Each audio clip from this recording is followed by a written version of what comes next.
Boa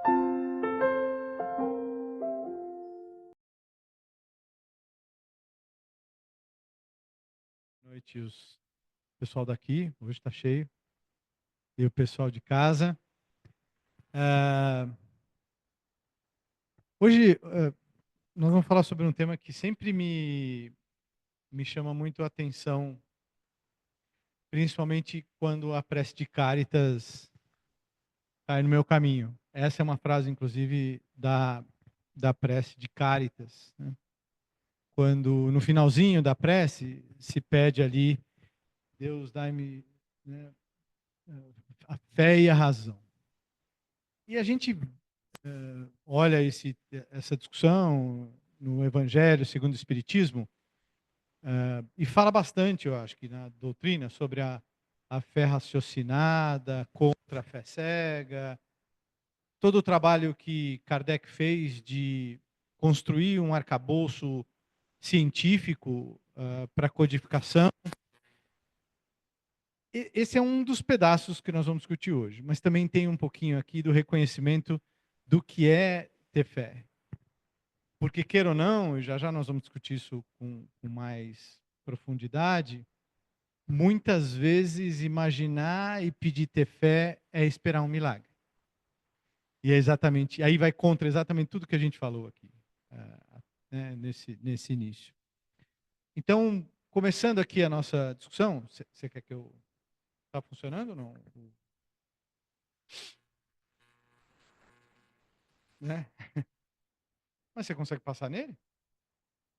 Ah, passou no mouse, né? Quando... Acho que o que foi mais do que nunca mostrado para nós na construção de toda a obra de Kardec, na codificação né, e para aqueles livros dos Espíritos, né, o Evangelho segundo o Espiritismo, Livro dos Médiuns, obras póstumas, a Gênesis, e assim vai. Né? E tem mais alguns, e a gente cita aqui boa parte deles o tempo todo. Ele sempre mostra a necessidade da avaliação quase que técnica. E ele começa a obra, em função, inclusive, do primeiro livro, que é o Livro dos Espíritos, mostrando isso. Né? Primeiro, como, para aqueles que puderam assistir, inclusive, o filme Kardec, mostra que, no início, na observação dos fenômenos,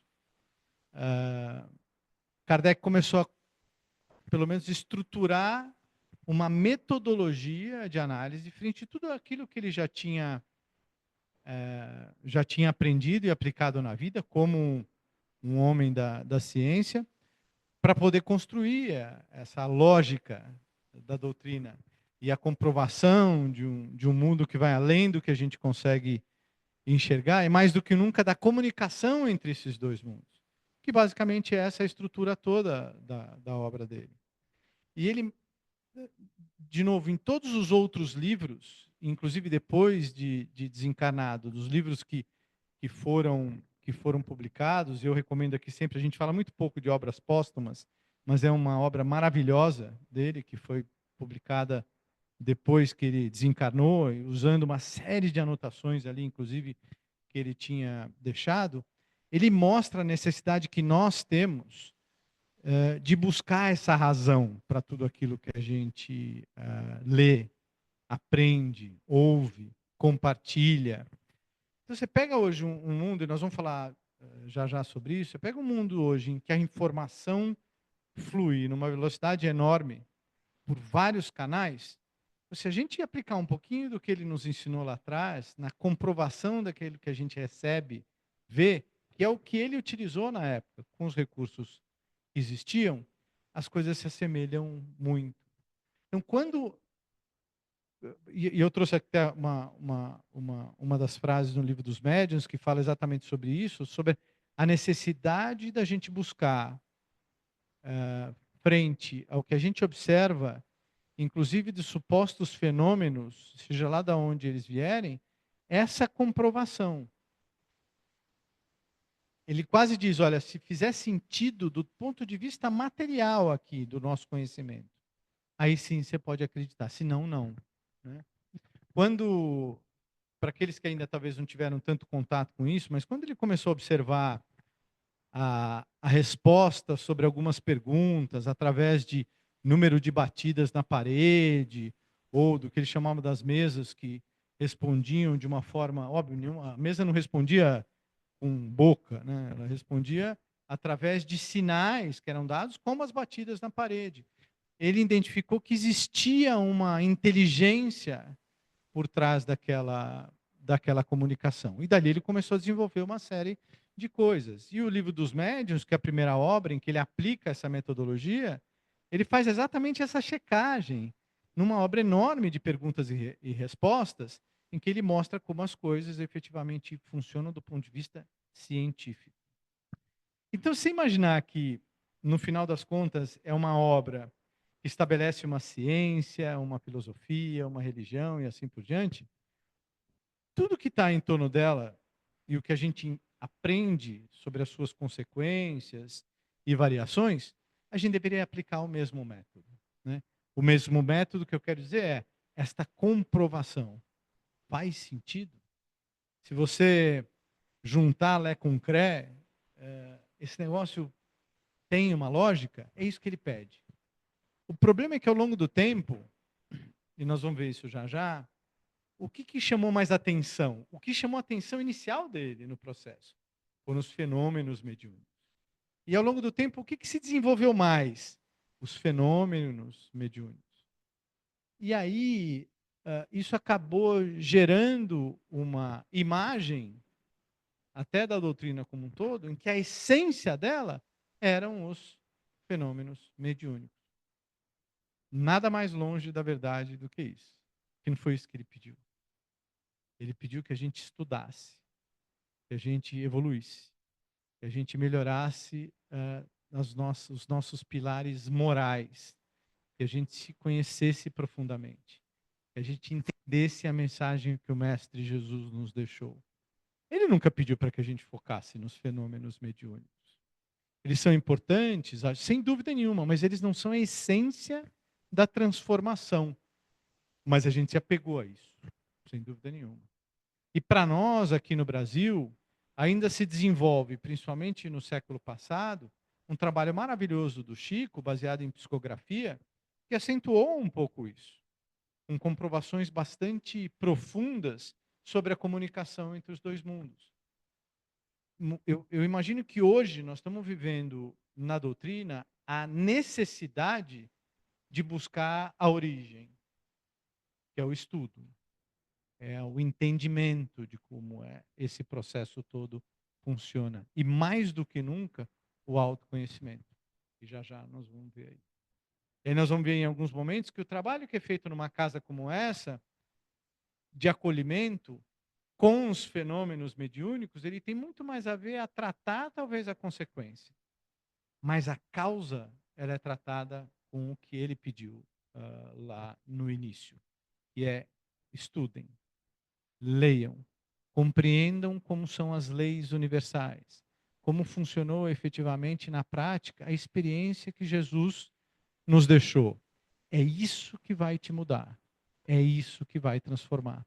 Então, essa fé com a razão, ela tem a ver com isso. A necessidade que nós vamos ter que nos mover para alcançar aquilo que a gente acredita que a doutrina nos traz, que é o reino de Deus, a paz eterna, a harmonia em todos os tempos e assim por diante, né? O milagre, novamente, ele foi em alguns momentos muito importante para o desenvolvimento da doutrina. Ele foi até importante para a experiência que Jesus nos deixou. Durante muito tempo só se falava sobre os milagres do Messias. Não é? Tudo aquilo que ele fez. E em vários momentos, ele virava para os apóstolos e falava: vocês também podem fazer isso. E nada mais aquilo tinha a ver com o poder de uma energia mediúnica acima do que a gente está acostumado a ver. Aliás, aquilo que a gente nunca viu, né? Tomando por base que ele foi o espírito mais evoluído que já habitou esse planeta. Mas muito se concentra ainda nessa. Assim, mesma coisa com Moisés. outro médium grandioso aqui, né? A gente já pega aqueles fenômenos que impressionam. E isso, em algum momento, foi muito importante, porque dava essa noção de que aquilo que estava acontecendo, sendo dito, experienciado, era algo que não podia pertencer a esse mundo, né? Assim foi que Kardec observou e o que o atraiu para desenvolver a codificação. Falei, "Pá, tem coisa aqui que parece que eu preciso entender melhor como funciona", né? O problema é que a gente carregou isso ao longo do tempo. Então, o que a gente espera, às vezes, através de um passe, é que realmente as coisas se transformem. E isso não vai acontecer.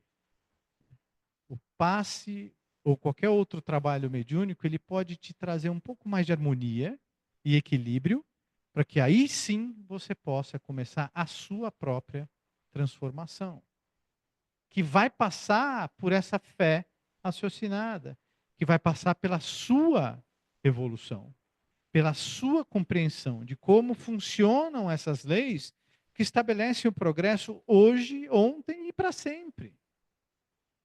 Mas aí a gente, né, é bem mais legal imaginar no milagre. Não só no milagre, mas também na grande transformação que independe de mim. Alguma coisa acontece. Aí eu não preciso ter tanto trabalho, né?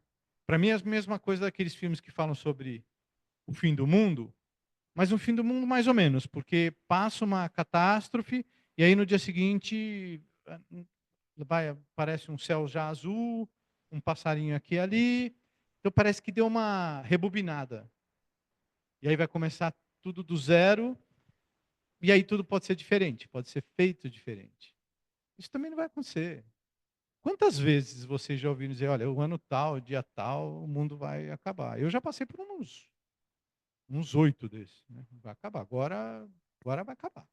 Agora, infelizmente, a gente tem essa noção do milagre. Que o milagre pode ser tanto a catástrofe, que reforma, ou efetivamente um Shazam, que vai fazer com que eu compreenda qualquer coisa, que eu vire santo com um choque, ou mesmo desencarne. Quantas vezes a gente aprendeu que o desencarne transforma alguém? Aí você começa a ver tudo. Você tem a sabedoria divina, você, simplesmente pelo fato de desencarnar. A gente vê em algumas das obras, por exemplo, de André Luiz, que o depoimento é esse: puxa, eu nunca imaginei que as coisas continuariam da mesma forma como elas sempre foram, mesmo após o desencarne. Então, de uma certa forma, a luta ela é maior do que isso. Ela é com mais paciência, com mais cuidado, com mais carinho. Ela não é efetivamente num Shazam, né? Mas a gente gosta dessa história. E aí, para mim, vem essa questão. Então, se eu não entendi que o universo tem uma série de leis, que elas funcionam iguais para todos, e que todos nós vamos ter que passar por elas da mesma forma, no entendimento de uma evolução, que no final das contas ela só se resume à evolução moral, talvez então eu não tenha compreendido qual é o sentido. Se eu espero um milagre, se eu espero que alguém vai fazer algo por mim para cuidar da minha transformação, ou eu vou ter que fazer algo por uma outra pessoa para a grande transformação, é porque realmente eu não entendi as leis divinas. Quando eu digo que, e a gente ouve isso o tempo todo, que Jesus veio para aliviar o pecado de todos e assim ele transformou a humanidade, não podia ser uma história mais deslavada que essa, né? Ele veio trilhar um caminho aqui e deixar ele como referência para nós. O pecado de cada um aqui, as falhas, os débitos, né? Aquilo que a gente precisa aprimorar é de cada um de nós. É aquela história da mochilinha. Eu tenho a minha, cada um de vocês tem as suas. Ele pode te ajudar com exemplo, com a oração, com a prece, mas mais do que nunca com o conhecimento de como o universo funciona. E a paciência, a resiliência que eu tenho que ter, sabendo que essa jornada ela é infinita e que eu vou chegar lá. Pode demorar mais do que um, ou que outro, mas eu vou chegar lá. É uma mistura de te ajudar a entender como funciona o dia a dia, mas te dá a esperança infinita de saber que você vai chegar lá. O interessante é que mesmo assim, eu volto e meia, eu penso no milagre, eu penso em pedir algum sinal que me mostre que eu estou no caminho certo, ou sem perceber que eles têm, inclusive, dados o tempo inteiro, né. O que mais nos deixa aflitos e talvez sem harmonia, é quando eu me distancio do exato sentimento da presença de Deus no meu dia a dia. É ou não é? Quando eu quando eu analiso o meu dia e vejo que eu consegui enxergar a mão dele numa série de pequenas coisas, seja num encontro em que eu busquei tanto ter e acabei tendo, sendo na memória de algo que me aliviou uma dor, seja uma lembrança que me trouxe mais paz do que eu talvez conseguiria, está ali a mão dele. Mas não, eu quero as coisas grandes, eu quero dividir o mar, eu quero fazer chover besouro, sei lá, eu quero olhar para aqueles filmes épicos que a gente vê na época da Páscoa, do Natal, eu quero aquilo. Imagina, a gente está pedindo os milagres que foram a base da relação com, por exemplo, o monoteísmo. Esquecendo que no nosso, tenho certeza que vocês, no dia a dia, vivem uma série de coisas que definitivamente mostram essa presença dele do teu lado ali. Mas a gente muitas vezes ignora. E quando eu passo o dia a dia de forma comatosa, que eu chamo, que é sem perceber muito o que está acontecendo à sua volta, eu saio do trilho. Eu perco essa conexão e isso me traz angústia, aflição, não a paz e a tranquilidade, mesmo que o caos lá fora ainda continue. E esse é outro problema, porque já que eu espero um milagre, eu vivo o caos como ele é, né, esquecendo que o mundo ele é desse jeito porque tem que ser, né. E quantas vezes a gente falou aqui, a base do nosso planeta, hoje ainda, é um mundo conturbado, uma grande escola cheia de lições, em que dificilmente você vai encontrar essa paz que a gente tanto sabe que ela virá no reino de Deus. E aí como faz, né? E aí o que que eu faço? Eu reclamo que eu não tenho isso. "Pô, mas você já não entendeu que aqui é realmente essa pequena confusão? Ou grande? Depende de como você vai enxergar." Então, definitivamente, a evolução aqui, se ela não partir de dentro, ah, dificilmente um passe vai te ajudar. Aqueles que aqui muitas vezes trabalham no passe, os médiuns, muitas vezes viram isso acontecer. Pessoas que entram aqui, mas entram numa condição tão não preparada para absorver aquela bênção, que despejam, inclusive, esse momento que poderia ser uma reenergização, um reequilíbrio. Simplesmente porque não estão bem. E não tem problema, mas a ideia é que percebesse. Então, por quê? E aí a transformação não vai vir, né? O caminhar ele vai ser um pouco mais difícil. E esse milagre que você tanto espera se confirma como impossível. E é interessante porque, principalmente nos centros espíritas, no seu talvez conceito mais antigo, todo mundo aqui sabe que esse é o dia mais cheio. Não é? O dia que tem trabalhos mediúnicos, independentemente do seu estilo, formato, ele sempre atrai mais disso. E, de novo, eles não. Eles ajudam no processo. É como se eles fossem primeiros atendimentos ali. Um curativo, um metiolate, né? Ou seja, um calmante, mas eles não são aquilo que efetivamente vai tratar da causa. Porque esse aqui, ele precisa de esforço. Ele precisa de dedicação, disciplina, tempo que você vai ter que olhar para essas obras que a primeira vez que você se depara, por exemplo, com a codificação, tem vontade de sair correndo. Alguns dos livros você fala, Jesus amado, por que estão fazendo isso comigo? mas dificilmente você vai conseguir compreender o funcionamento, e não é o funcionamento do que você está aqui agora, é o funcionamento do universo, frente àquilo que a gente pode compreender hoje. Você não vai conseguir não precisar mais disso. Então, a gente tem muita gente fica aqui nessas filas enormes, buscando um passe constante, sem absorver talvez uma expressão que tenha vindo de uma experiência ou de uma história de Jesus, na sua essência. Você diz, agora entendi. Qualquer passo que você der, que toque o seu coração e diga, não, agora entendi o esforço que eu tenho que fazer, você caminha mais para cá. E aí você caminha mais para cima. E está mais preparado ainda para entender outros aspectos do universo, de novo. A condição que nós temos hoje de absorver informação, seja ela de eventos mais avançados, ou da nossa própria experiência passada, por exemplo, é muito pequena. Tanto que a gente vive aqui reencarnado com lembrança zero, quase, do que aconteceu no passado. Tamanha a nossa imaturidade de compreender esses momentos todos. Né? No que sempre se fala que não tem passado, presente nem futuro, que está tudo misturado, a gente não tem, ainda a gente não tem essa condição. Então, se a gente ainda está em passos tão iniciais e preliminares, por que então não compreender que eu vou ter que ter essa dedicação? A gente chegou aqui no Caritas a ter 70, 80 pessoas numa sessão pública como essa, né? Principalmente antes da pandemia. De lá para cá as coisas mudaram um pouco. Né? E nos cursos, nunca a gente teve mais do que 10 alunos, 8.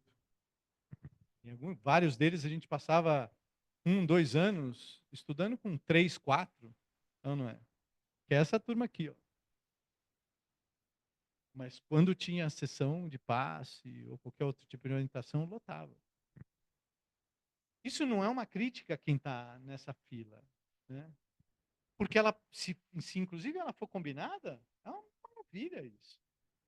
Se você conseguir combinar essa harmonização aqui e energia com o estudo, com o conhecimento, nossa, aí é ligar o turbo, definitivamente.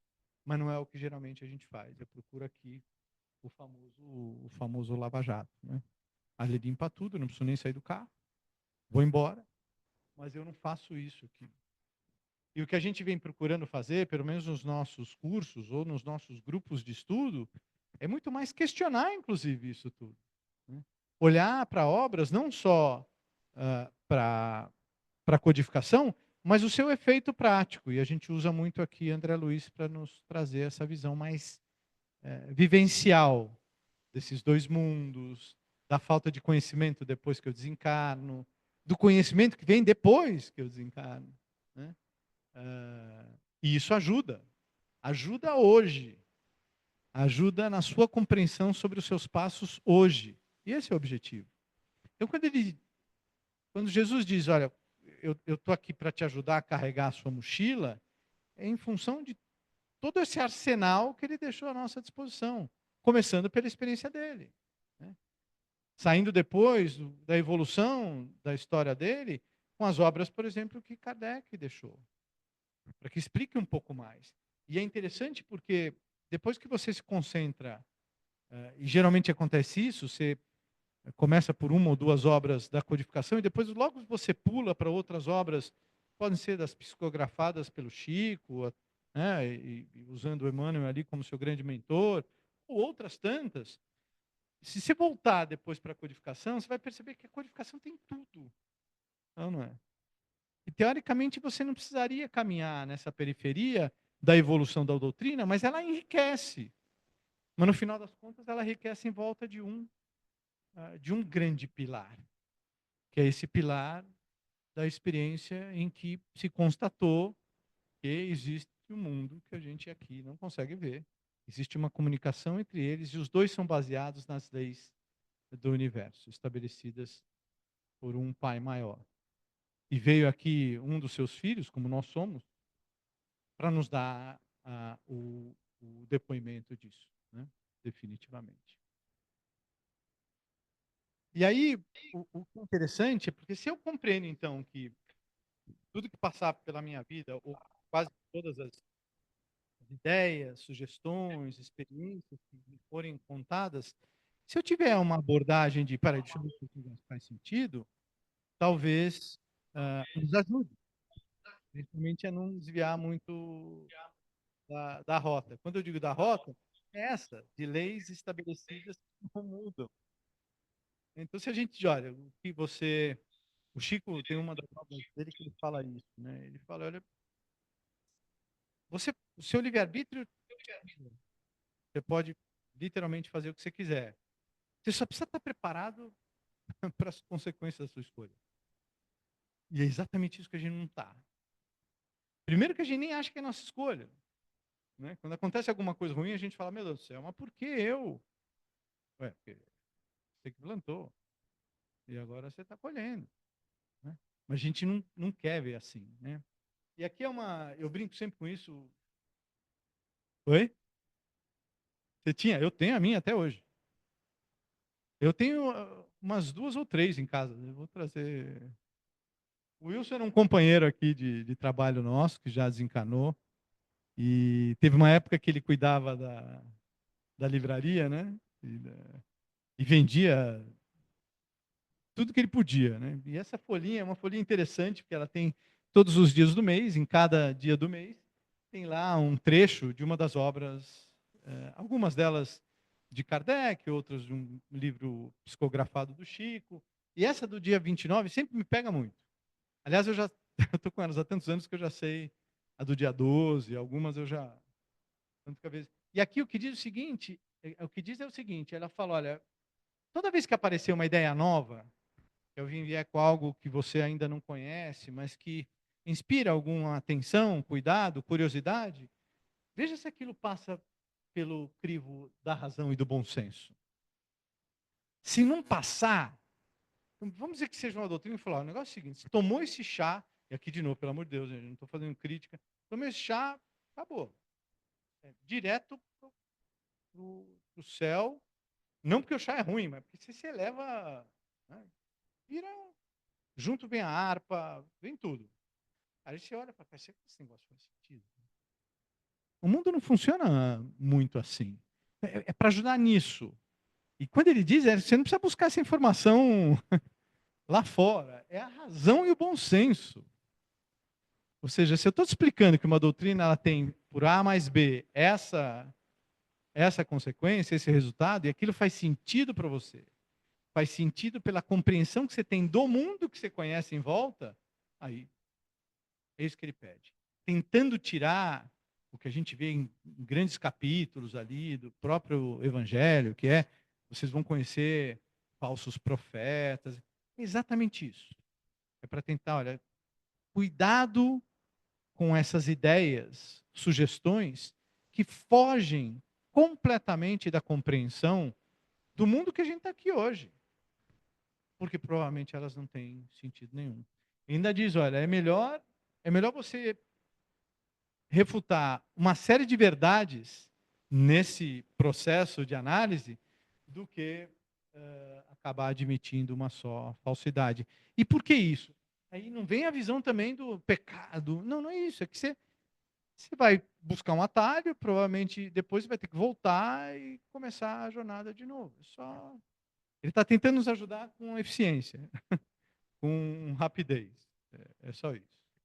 E quantas vezes, quando, em alguns momentos, eu na doutrina, e eu nasci em casa de espírita, mas chegou um momento que eu falei, deixa eu ver o que tem. Né? Aí fui olhar outras doutrinas, né? Mas não fui muito nessa linha aqui, não. E confesso que pelo menos me equivoquei ali em vários desses momentos. E eu não estava fazendo nenhuma análise entre essa versus. Não. Era só, parece que esse negócio faz sentido. E a prosperidade dessas ideias novas, ou o volume de adoção, né, às vezes elas impressionam. Então você fala, pô, esse negócio aqui é. né? Grandes adeptos. Mas, na verdade, o que ele está pedindo é um negócio mais simples. Qual é o que sustenta uma ideia nova? O que sustenta uma teoria nova? É isso que ele está pedindo. Dá uma olhada para isso. E aí, de novo, ninguém está dizendo aqui que então o Espiritismo, isso. Olhem o Espiritismo da mesma forma, com o mesmo critério. Porque assim fez Kardec. Então, se ele fez assim, começou a jornada dele na doutrina desse jeito, por que, que nós não vamos fazer igual? Né? Então, o pedido aqui não é esqueçam tudo porque o Espiritismo. Não, não, não. Pelo amor de Deus. E, de novo, esqueçam um pouquinho de que uma vez um amigo meu me disse isso. Ele sentia o Espiritismo como um catolicismo com fogos de artifício. Ele falava isso. Porque tem toda essa alegoria aí dos fenômenos mediúnicos que sempre marcaram muito a doutrina espírita. Quando, de novo, o Kardec nunca fez isso. Não tem um depoimento do Kardec dele soltando fogos em algum lugar, ou grandes trabalhos mediúnicos. Não tem. Ele foi um estudioso, um cientista que compôs o arcabouço desse trabalho. Né? E é interessante porque quando a gente analisa o livro dos Espíritos é o melhor, talvez a melhor fonte para a gente entender como os espíritos superiores funcionam. Não tem uma resposta que não seja dada ali que ela não faz coerência do começo até o fim. E eles explicam sem medo de ser feliz. Né?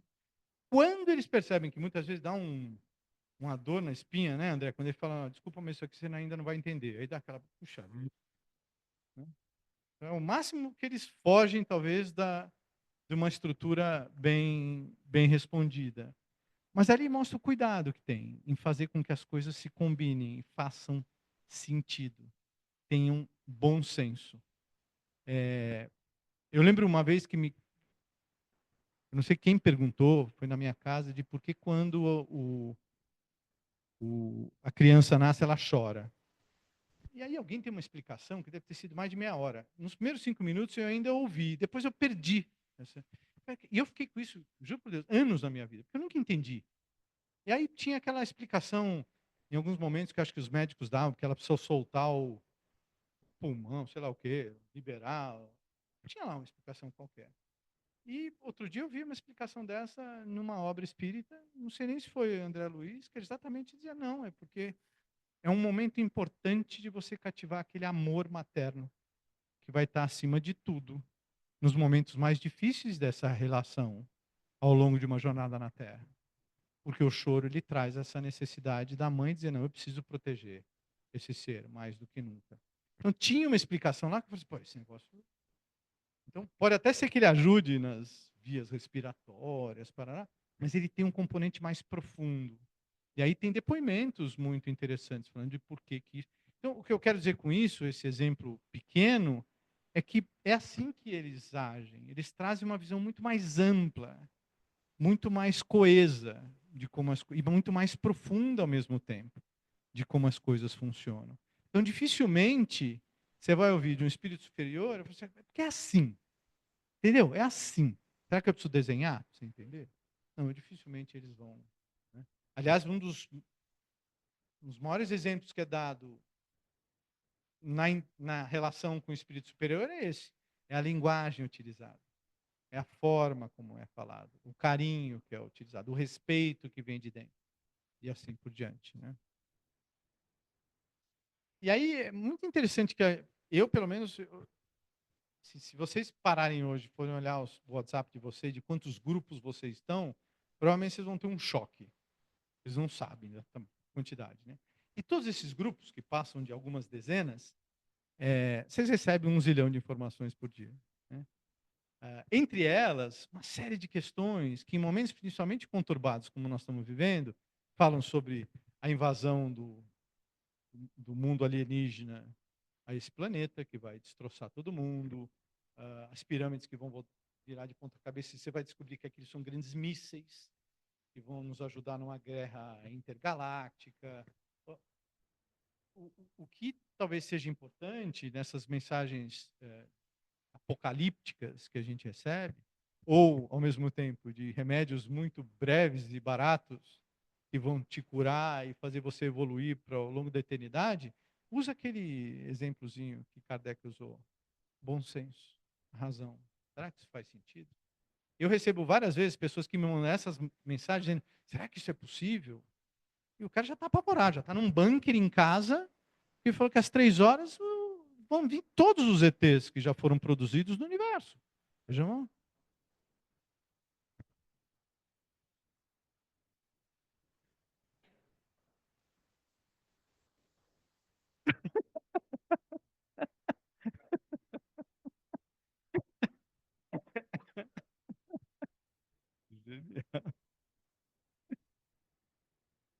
Mas seria legal isso aí. Todo mundo ia tomar muito mais cuidado, né? Falou, ele chegou aí, ó. Mostra o que ele postava.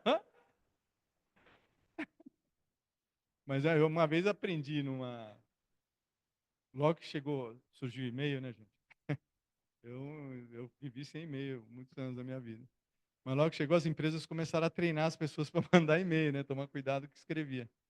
E num dos treinamentos era isso: escreva um e-mail imaginando que amanhã ele vai ser a manchete do jornal. Pô, mudou a forma como eu escrevo.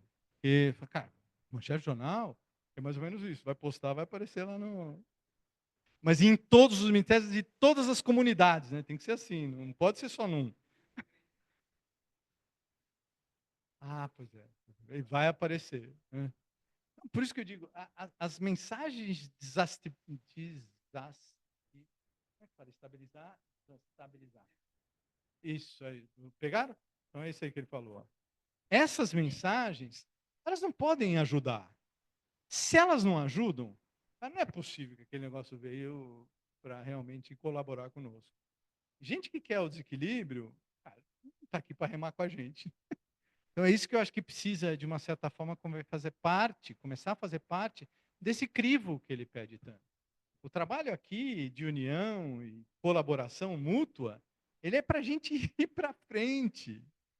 Né? Ou seja, esse fato de que nós vamos andar para trás, o que o Godzilla realmente existe, está lá no meio do Pacífico, cara, não é possível. Não é possível. E mesmo assim, outro dia eu vi que saiu um barco lá, não sei de onde, e falou, agora nós achamos Godzilla. E, pois é, então vai lá procurar o raio do Godzilla. Mas não volta. Né? Vê se. Não você vai descobrir que ele não. Ou seja, esse cuidado a gente deveria ter no dia a dia, né? Sem dúvida. E mais do que nunca, então, eu tenho um grupo ali, chama MV. Eu nem sei por que chama MV, mas também nunca perguntei. Na minha cabeça, a primeira coisa que veio não era mancha verde, mas aí eu falei, não vou. Né? Eu falei, não vou. E aí descobri que não era. Eu falei, então não vou começar a querer imaginar, porque é o caos. Não, assim, ontem no meu jardim apareceu um cara com 4 cabeças. Aí alguém monta o raio do. Né? E você vê que realmente tem lá um negócio meio torto, uma foto mal feita. Pô, sai desse negócio, não é possível. Sabe aquela curiosidade de. É o que a gente brinca muito aqui com o Datena, talvez, coitado, ele carregando essa cruz de ser o cara que. Mas, cara, busque aquilo que te traz harmonia e paz. Né? Você não precisa fazer muito para se desequilibrar. Sai na rua. 2 minutos. Então, para quê? Sabe aquele negócio do cara fazer trânsito para ver como é que está o acidente? Estão falando que. Não. Você já viu que, às vezes, numa rua, numa avenida de 2 mãos, faz acidente do outro lado, onde não é o acidente. Porque eu quero ver. Vamos ver se a gente consegue. Se a gente conseguisse limpar esses bloqueios de uma energia mais fluida e positiva, nossa, tenho certeza que as coisas iam ser diferentes, né? Mas ao mesmo tempo, apesar de a gente falar, olha, a fé, ela não dispara aquele milagre, o que é muito interessante também, rezar o dia inteiro, sem você entrar nessa roda, nessa sociedade, e ajudá-la a caminhar, aprender e ao mesmo tempo resolver os teus próprios débitos com ela, também você não vai caminhar para frente. o estudo, por exemplo, da doutrina ou das leis universais, ele não tem um sentido acadêmico. Não é para a prova, não é para o Enem de Kardec. Ele é para que você mude. É para que ele mude o seu dia a dia. É para que aquele conhecimento seja absorvido e você possa mudar os teus pensamentos e como você lida com todo mundo à sua volta. Mas para isso você precisa agir, né? Madre Teresa de Calcutá falava isso, né? Uma ajuda com a mão, ela é melhor do que qualquer oração, qualquer culto. Por quê? Porque isso aqui é muito bom para preparar de novo, como um passe, esse equilíbrio, essa harmonia. O que vai nos fazer caminhar para cima é participar dessa jornada. É encontrar aquele que você precisa encontrar. É lidar com aquele problema que você veio aqui lidar. Evitar isso tudo. Eu não estou dizendo que quem escolhe a reclusão está fazendo errado ou certo, mas o movimento é importante. Nós somos seres que viemos aqui viver num grupo, seja ele qual for, para acertar esse negócio. Nós conosco mesmo. Então, definitivamente, a ideia não é simplesmente essa idolatria divina. Não, ou muitas vezes buscar na experiência de Jesus apenas esse misticismo que tem, sem esquecer que ele deixou uma mensagem muito clara. E mais do que nunca, o exemplo diz: olha, vocês vão ficar que nem eu. Vocês podem fazer as mesmas coisas e falar as mesmas coisas que eu estou falando aqui. Vocês vão chegar lá. Outro dia eu vi uma frase em algum canto que eu acho que eu mandei num grupo aqui, também sou daqueles que repensaram como que eu estou mandando. E falar, vamos parar de falar de Jesus e vamos agir mais como ele. Já tem muita gente falando sobre Jesus. Seria muito legal agora a gente começar a fazer que nem ele fez, né? E para isso aqui é uma frase de Emmanuel, fala, para que você possa caminhar, é como se uma prece te ajudasse a trazer a harmonia e a conexão com o maior, mas definitivamente é aqui, ó, penetra no silêncio da própria alma. Escuta os pensamentos que te nascem do próprio ser e reconhecerás que a solução da vida surgirá de ti mesmo. No final das contas, a solução vai surgir dentro da minha capacidade de entender quem eu sou, para onde eu devo caminhar, independentemente do que está à minha volta ou de quem está à minha volta. O que eu acho que é bastante profundo. Então, de uma certa forma, fé e razão, como é pedido na prece de Cáritas, ela começa ali, eu acho que para nós, pelo menos que tentamos nos sustentar nessa doutrina, para essa exploração e a estruturação de Kardec, mas ela não termina nunca, nessa visão de que a evolução ela depende do passo que cada um de nós vai dar dentro da nossa própria jornada. É isso. Obrigado, gente.